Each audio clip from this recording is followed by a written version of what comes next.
Welcome to our Wednesday night Bible study. Jim Morgan, Aaron Tremblay here with the Smyrna Church of Christ. We're excited to be starting a new study this evening out of the Old Testament. We've done Joseph out of the book of Genesis. We took some time, went into the New Testament, and studied Paul's letter to Timothy together. And now we're going back to the Old Testament, and we want to look at, for the next several weeks, one of the minor prophets, Habakkuk, in the Old Testament. I want to mention that this class will continue to be available for the foreseeable future. We'll at least finish the book of Habakkuk, doing the recorded class. And starting next week, there will be classes again available in person live here at the building at 7 o'clock. If you'd like to come and join us for that. Sundays, we're continuing to have an adult Bible study on Sunday morning, so I encourage you to join us for that. One of our elders has been teaching that class, Bill Jordan. So there are opportunities for additional study times throughout the week. If you feel comfortable coming and joining us. And come on down. Come on down. And we're back to normal, the two of us together. You had to suffer through me last week, but the... I would much rather have been here working with Aaron. Yeah. As bad as that is, he would choose that. So, any day. Any day. But the duo is back together. So let me. Yeah, go ahead. One thing that you brought up already, a minor prophet. You know, when people hear that, they think, oh, less important. Yeah. And that's not it at all. It's the length of the prophet that determines whether they're going to be a major or a minor prophet. To think of a major amount of room or a minor amount of room. But all of the prophets are important. Their messages often overlap. They know about each other. They work together. These are important. These are not minor prophets in the sense of not as important as the others. Mm-hmm. So I just think, right from the beginning, we need to set that out. Since you brought that up, there's several things I always think of in terms of that when we think about the Old Testament. I don't even like the term Old Testament. I don't either. Because it implies, when you think about, I drive an old car, people are like, oh, I'm sorry. There's nothing wrong with old, mm-hmm. but it has a negative inference, I think. And I'd sometimes, if I can, I try and call it the First Testament, because that makes more sense. And I just call it the books to the left of the Matthew. The books to the left, there you go. So it's not the old, we don't really need to study this Testament. No, it's the First Testament. It's very important. It's not a minor prophet, this guy's not very important. They're all prophets. They're all called by God. They were all inspired by the Spirit. Inspired by the Spirit and spoke on God's behalf in times, without exception, with all the prophets. They spoke on God's behalf in times where the people of God really needed to hear the voice of God in the midst even of more so than usual. Yes. So Habakkuk's going to have a lot of great things to say. He is a contemporary of at least one of the major prophets, in Jeremiah. Again, that doesn't mean that Jeremiah was really important and Habakkuk was secondary, but they were contemporaries. And I think that emphasizes the importance of God's voice being heard by His people in that time. Yeah, because, if it was major and minor prophets, well, you already got Jeremiah out there doing his work. Why in the world would you have Habakkuk? And that's because he's necessary, because he's needed. And sometimes when you think about studying the Old Testament, I think minor prophets are a great place to come to. There's obviously a lot of great things in the Old Testament, but sometimes the minor prophets, like Jeremiah, for instance, is not very chronological in the way that he writes. It jumps around all over. It can be a little bit confusing. And I don't say that to discourage anyone from studying Jeremiah, but as you're in quarantine maybe, or as you're taking up some studies on your own, if you decide to venture into the Old Testament, books like Habakkuk are a great place.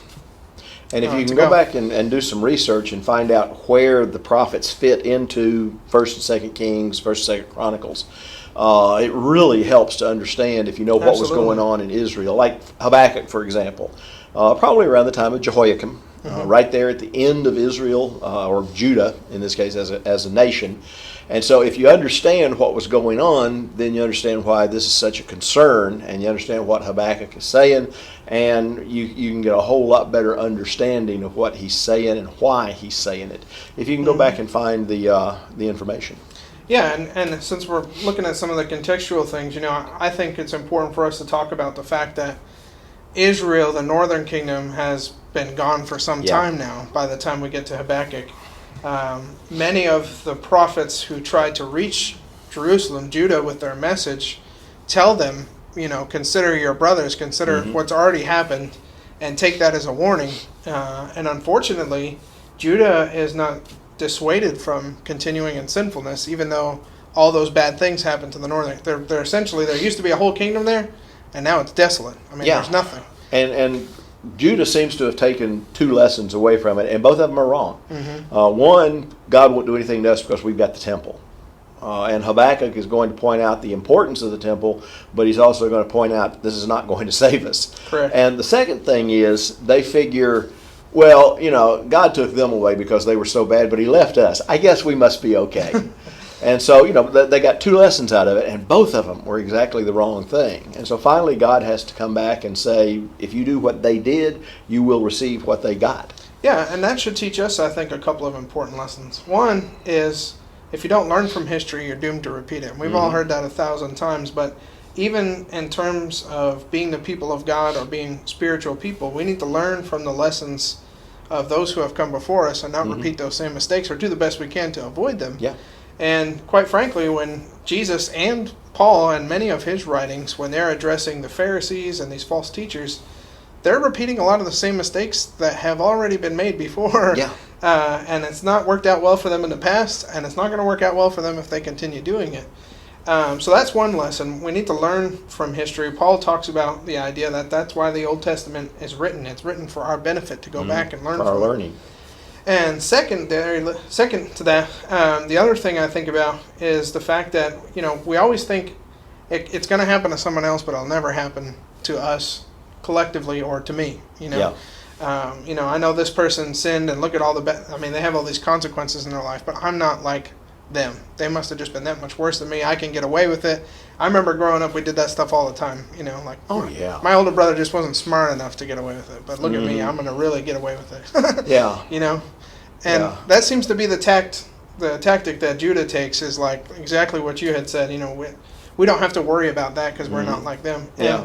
Obviously, if God took them away and left us, And what I think that helps transition us to some application. Why should we care about Habakkuk? We're not in the situation that they're in, and yet at the same time, look at where mankind is today. We're legalizing sin. We're celebrating sin in a lot of cases. We're moving in a direction that embraces towards embracing sinfulness as opposed to towards the righteousness of God. Yeah. And so in that sense, and I think a lot of the reason why people are willing to do that sometimes is they don't think that those same consequences that have happened to every group of people before them will be there.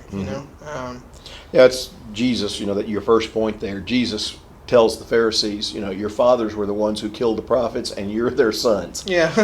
So and they just that's a theme that keeps coming up in the New Testament. You're doing what they did, and you need to do something else because it didn't work out real well for them. Absolutely. And I think it's in Thessalonians where Paul talks about the idea that there's these false teachers that go around saying everything's the same as it's been since creation. God's not going to show up. Nothing's going to happen to us. And Judah's been singing that song by the time we get to Habakkuk. Judah's been singing that song of, we got the temple of the Lord, the temple of the Lord, the temple of the Lord. Nothing can happen to us. Israel's gone, but nobody can ever do anything to us. And Habakkuk has something to say about that. Yeah, and the strange part about that is, a little bit further into the future than Habakkuk, obviously, but even after it did happen to them, they said, well, those people were just so much worse than us. Yeah. We have learned from their lesson, and they're doing exactly the same thing. Mm-hmm. So a lot of big lessons to learn. Maybe in terms of time frame with Habakkuk, I think Habakkuk's definitely written after Assyria falls, which is in about 620 or so. Somewhere around there. Babylon. Into the sixes. Yeah. Babylon comes and takes out Assyria, and once Assyria's gone, or Nineveh is the capital, but once that's gone, then now Babylon has kind of asserted itself as the uncontested superpower. Yeah. And the next little blip on the map that hasn't, the only thing that's not taken over there yet is Judah. Yeah. Plus, the other thing, and looking at geography here, boy, now there's something that's interesting. Geography. Looking at where Babylon is up here, the only empire that ever going to challenge them is the Egyptians. They're down here, and in between is Israel. Now you can't go down this way because it's desert. It's mountains. It's desert. By the time you get down there, if you're going this way or if you're going this way, by the time you get there, you're going to be exhausted. But if you cut across and go down Israel, And so that's the reason why they keep shifting their allegiances back and forth. One time they're with Egypt because Egypt's stronger. Next they're with Babylon because Babylon's stronger. And finally, Egypt and Babylon both figure out, if we just conquered them, we wouldn't have this problem. And so that's exactly what Babylon does. Mm-hmm. And Babylon was not Babylon wasn't much better than Assyria. I guess. No, a little bit better. They played it a little bit smarter. For one thing, Assyria just took all of the people and moved them out. Mm-hmm. They took them to a completely different country. That's why the 10 tribes were supposedly gone. They're not. But the lost tribes of Israel. Well, it's because Assyria would take them and they just move them out, put them in a different territory, move somebody else into your territory. Babylon was smart enough to only take the smart people, leave the ordinary people, and then establish a link. Train these people how to tell these people what the Babylonians want. They wanted them to. So politically, they were a lot smarter. Sinfulness. Yeah.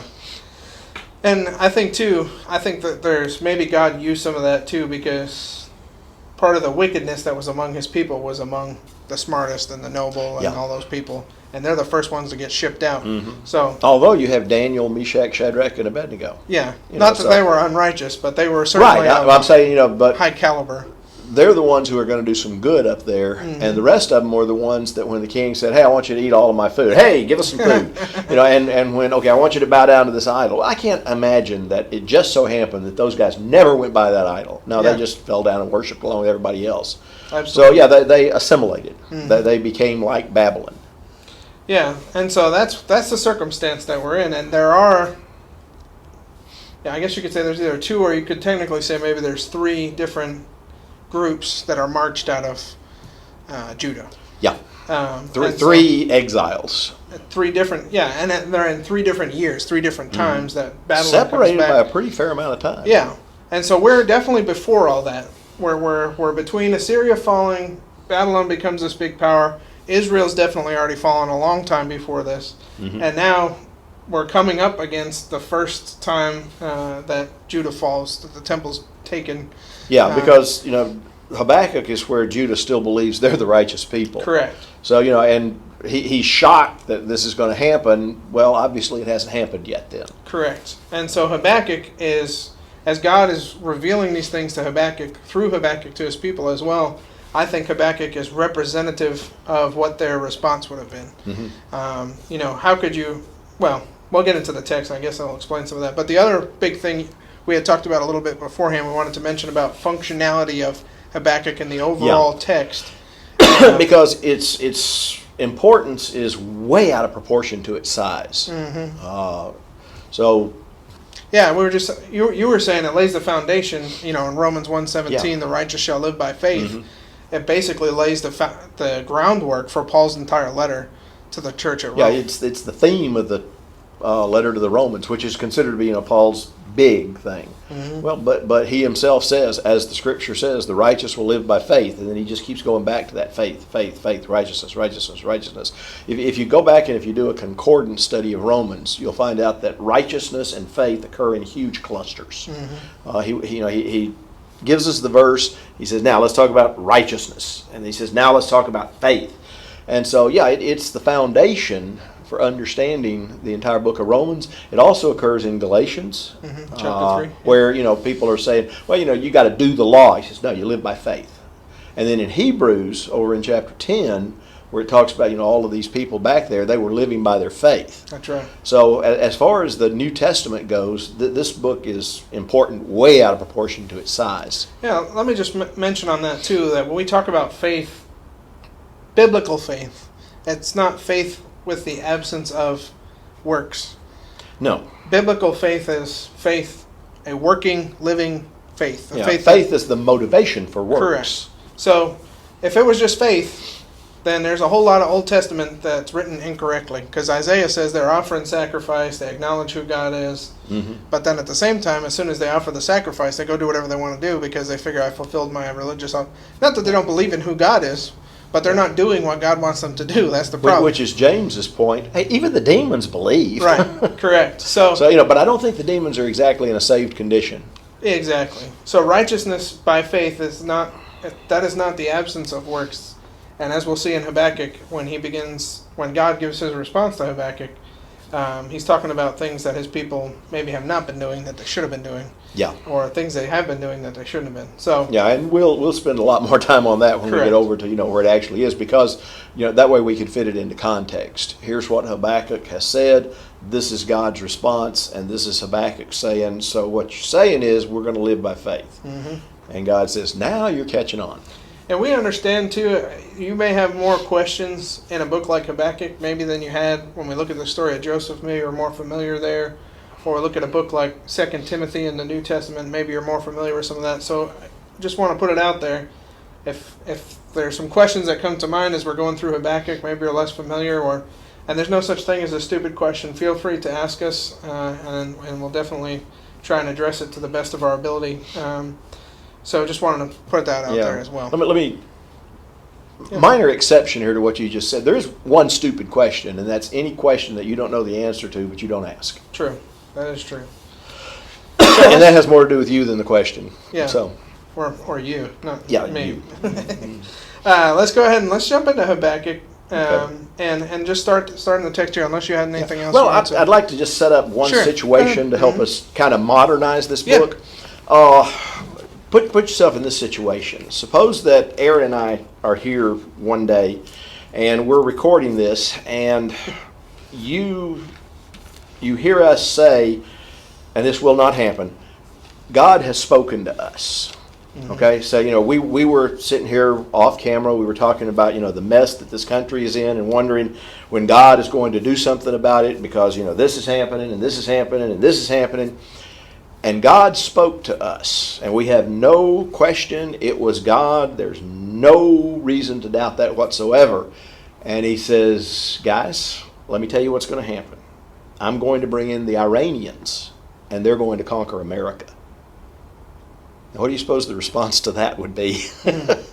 I can tell you what the first thing would be, but they're worse than us. Yeah. And that's exactly the position that Habakkuk finds himself in. He complains in the first part of the book about what Judah is doing.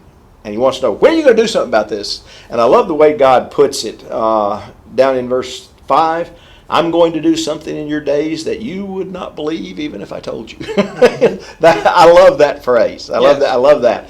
And he says, I'm going to bring in the Babylonians. And the key to understanding the book of Habakkuk, I think, is down in chapter 1, verse 13. Verse 13. He says, your eyes are too pure to look on evil. You cannot tolerate wrong. Why then do you tolerate the treacherous, and why are you silent while the wicked swallow up those more righteous than themselves? How can you bring Babylon in to swallow us up when you know they're so much worse than we are? Mm-hmm. And that's where it's going to get into. Sometimes the only thing that you can do is you have to just live by faith that God knows what He's doing. Sure. And I will say too, in terms of God's spectrum of justice is very different than ours. Oh yeah. And what I mean by that is, we see if I'm getting punished right now by someone more wicked than me, then God isn't just, because that's not right. Mm-hmm. Well, God's not looking at that small little microcosm of God has a much broader perspective when it comes to seeing what justice is or is not. Yeah. And the reason I say that is because Habakkuk's saying, well, how could this happen? Well, God is going to say several other places, and in the Psalms even, when He talks about the viciousness of the Babylonians when they come in, God says, I'm going to deal with them too. Yeah. This isn't that Babylon is wicked and they get to get away with it. Mm-hmm. There's retribution coming to them for what they're going to do to my people. But at the same time, this is what needs to happen now. Yeah. And just because a person has declared their independence of God doesn't mean they're not going to end up working for God. Correct. Several places in the major prophets, he talks about my servant, Nebuchadnezzar, my servant, this. And it's important to remember that you are not strong enough where you can declare your independence of God and just walk away and never do anything for Him again. God can use totally evil people. Absolutely. And so I think that's one thing that Habakkuk points out. But it goes back to what we were talking about just a few minutes ago. We're Judah. We're the good guys. Yeah. And that they can't understand how God could do something like that to a bunch of good guys like them. Yeah. And so the unrighteous among God's people will be punished. Mm-hmm. The unrighteous whom God uses to discipline his own people will face justice. Mm-hmm. And the other third part to remember is that God does not forget those who are faithful, even in the midst of those other two things happening. Yeah. And so even though some of those who are faithful will be marched into exile right alongside of those who are unfaithful, God will not forget them. God will not overlook Mm-hmm. them. God will still be faithful to them and provide for them. And I think that's just an important point to make as well. So when you look at all that, at the end of the day, the unrighteous are facing judgment, but God's remnant, the holy ones, the ones who are faithful to God, are still experiencing his provision and that relationship with him. Then that is just. Yeah, and interesting way to look at things. That's really good. If God had just left Judah down here, then they never would have gone out to the Babylonians, and the Jews actually had a good influence on some of the Babylonians. Mm-hmm. They saved them from that judgment. Mm-hmm. You look at the book of Daniel. Yep. You look at the book of Esther. You look at all of the things that happen. As a matter of fact, in the New Testament, several times Babylon is going to show up, and it's where Peter was living. But the influence of God's people being out amongst the nations.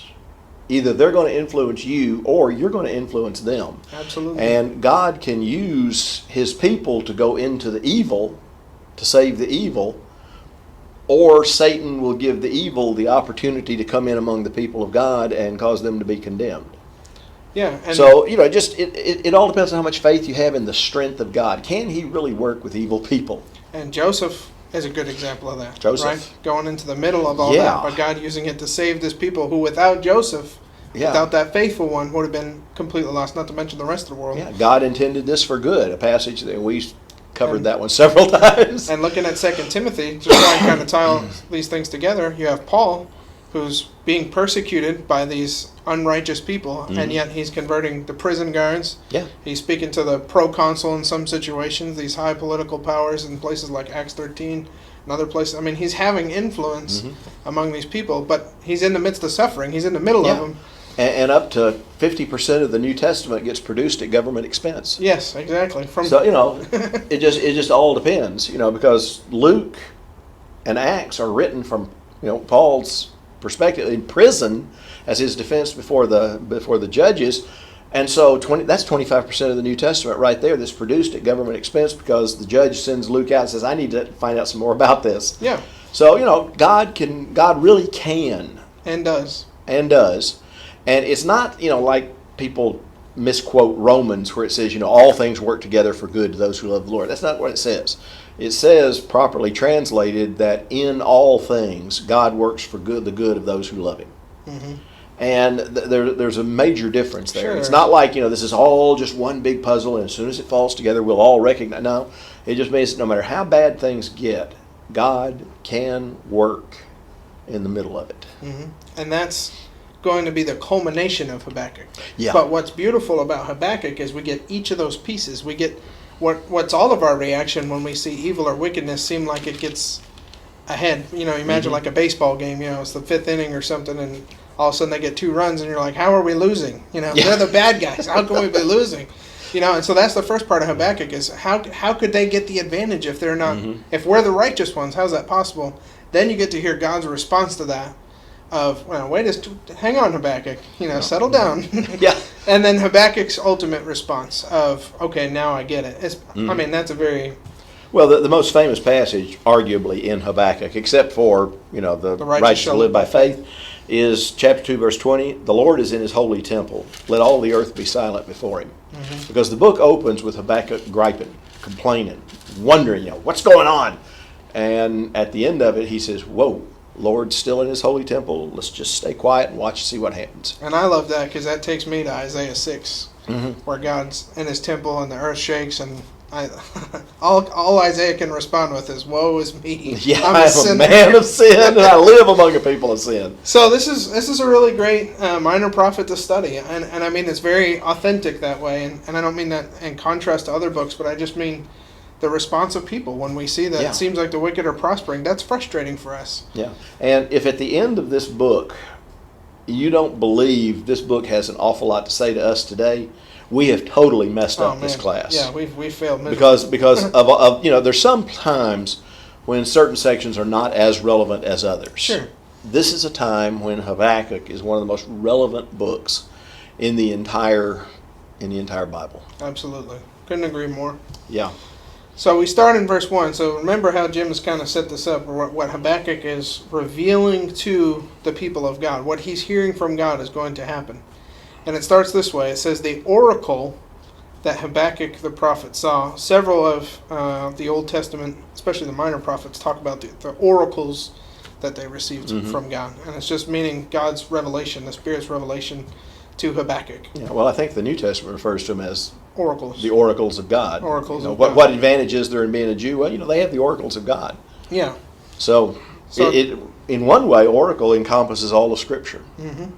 But in others, it's a very specific prophetic genre, a prophetic way of doing things. Mm-hmm. That the prophet saw. Mm-hmm. So it's a vision. And here's what he says. Now notice, I don't know, maybe some of the texts don't have a superscript, but I have Habakkuk's complaint. Yeah. That's how it's titled. That's not in the original text, but that tells you the gist of what we're about to read. It helps you understand where it's going. Yeah, in Habakkuk, those little superscripts or whatever, those are pretty useful and pretty accurate. Some places, not so much. But in Habakkuk, the NIV, I assume the ESV, has, these are pretty good divisions of how it goes. Separation. Oh Lord, how long? Now, how many times do we read that in the Bible? How long? How long? Speaking of Isaiah, when God tells him, I'm going to send you, he says, well, how long, right? Mm-hmm. Revelation, I can't remember the chapter, but when they're under the throne, the martyrs under the throne, the saints under the throne, how long Chapter is this going to 6. go on, right? So, how long? When we hear that, that's automatically telling us when somebody who's righteous is asking the question, how long, that means some bad things are going to be happening. Right? Yeah, but remember, this how long is talking about Judah. Mm-hmm. We hadn't even got to the Babylonians. He doesn't have any idea about the Babylonians yet. He's talking about Judah. And things are so bad that when Habakkuk, a prophet of God, looks at the people of God, he says, how long? O Lord, how long shall I cry for help, and you will not hear? Or cry to you violence, and you will not save? Why do you make me see iniquity? And why do you idly look at wrong? Destruction and violence are before me. Strife and contention arise. The law is paralyzed, and justice never goes forth. For the wicked surround the righteous, so justice goes forth perverted. There's some really powerful words being some used heavy here. revies, right? Yeah. So let's look at this. So he says, how long will I cry for help and you will not hear? So, and again, we get more of this understanding as we move further into chapter 1, but what is it that Habakkuk is asking? He's obviously asking for God to do something, but God is not responding to the prophet's request. Mm-hmm. And what we see is what he develops in these next couple of verses. He's asking God to put an end to the violence, the sin, the injustice, right? Wrong. And the wrong.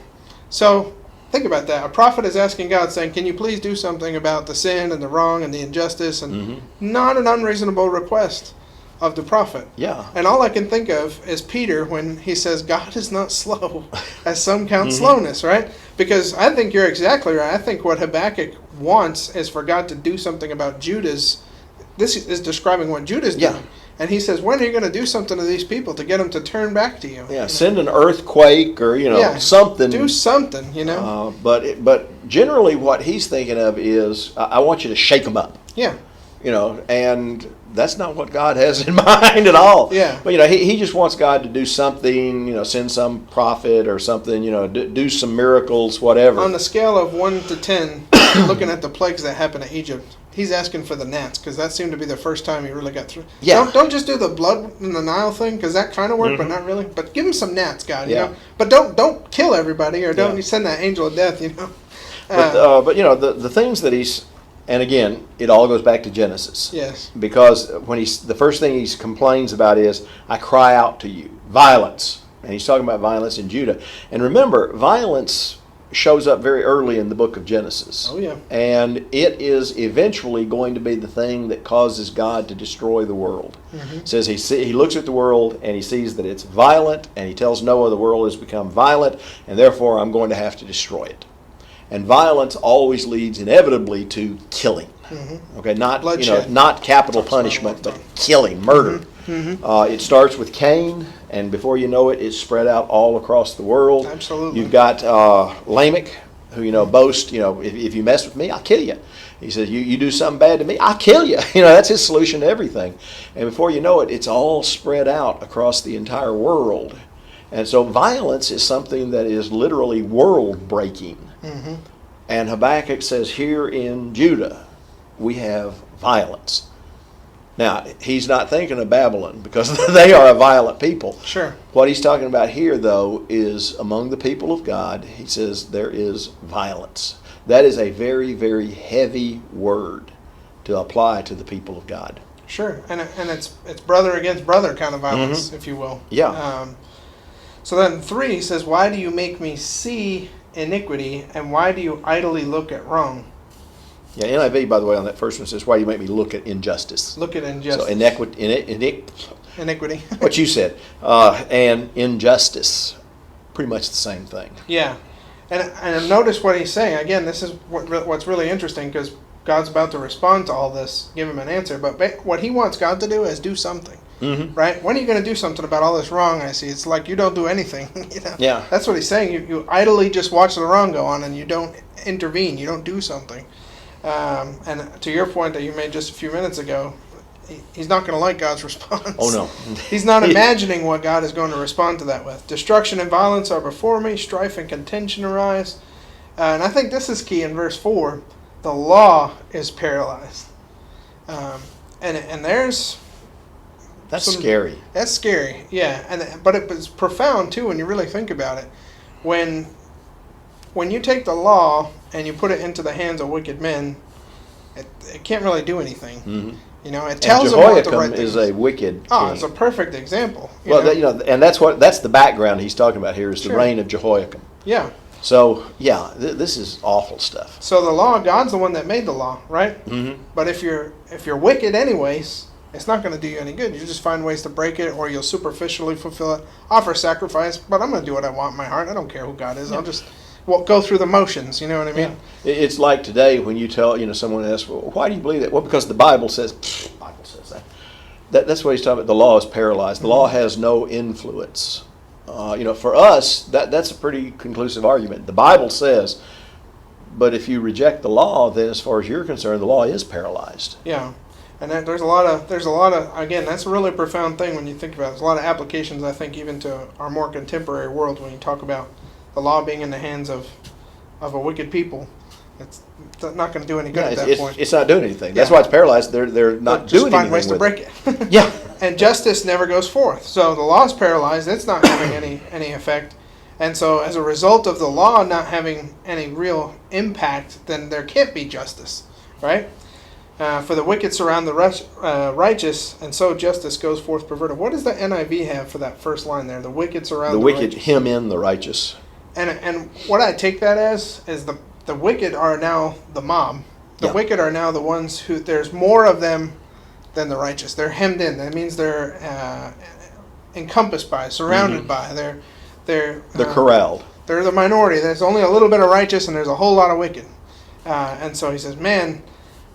And so the justice that does go out, as a result of that, the righteous are being suppressed, and so the justice that is generated is a perverted justice, because it's the wicked having the predominant influence on it. And that, what people apparently are trying to do with this today is say, well, the rich are oppressing the wicked. No, or the poor. No, that's biblically, justice is when the rich and the poor are treated the same. What most people today want is, the poor have to be given priority. No.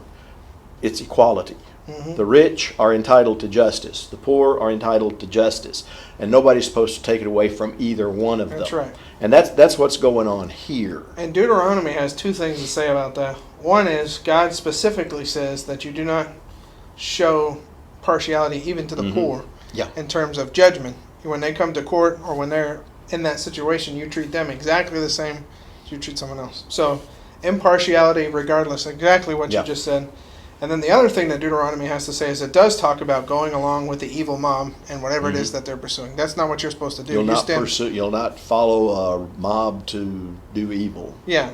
And so yours to stand for let the mob, they can go do whatever they want, but you are supposed to be righteous. That's what justice is. Not whatever they say it is. It's what God says it is. Yeah. And again, it's the book of Daniel. Mm-hmm. If everybody else is bowing down, you stand up. Absolutely. And that's the only way that you will stand out, is if you are standing up. So I think Habakkuk 1 and verse 4 has a lot to say to our immediate context in the world that we live in. And again, that's what you should take away. The wicked, yeah, those guys, watch out for them. The wicked surround the righteous. So there's again, it's this idea of there's a majority of wickedness, which creates a difficult situation to be a prophet in, right? Yeah. And 2 through 4, our world, okay? How long have we been crying out to the Lord? It doesn't seem like He's doing anything. Is this a violent world, and yet God doesn't save us from it? Injustice. Well, there's injustice out there. There's wrong out there. Destruction and violence are before me. Strife and conflict abounds. Laws paralyzed. Justice never prevails. The wicked are all around us and have us trapped, and justice is perverted. Man, if I didn't know when this was written. Yeah, and again, I just hear, all I can hear is Peter's voice in my ear. God is not slow, as some count slowness. Yeah. God, just because God isn't doing something doesn't mean He's not going to. And by the way, Habakkuk, when he responds, it may not be in the way that you anticipated you would have wanted it. I still like what God says. I'm going to do something in your days that you would not believe even if I told you. Yeah. And He's talking to a prophet. Yeah. Yeah. So anyway, we are out of time. So I hope that, through our study tonight, you have seen there's a lot here that is worth studying, like in all of God's Word, but especially for today. I think this is a book that we need to be more familiar with. Mm-hmm. So, have a great week, and we'll come back together next week and start in verse 5. Have a happy Thanksgiving. Our thoughts. We still have a lot to be thankful for. Yeah, we have a lot to be thankful for. Certainly this year, just as much, if not so more. Than any other year. So have a happy Thanksgiving. Thanks for taking some time to study with us, and God bless you. Thank you.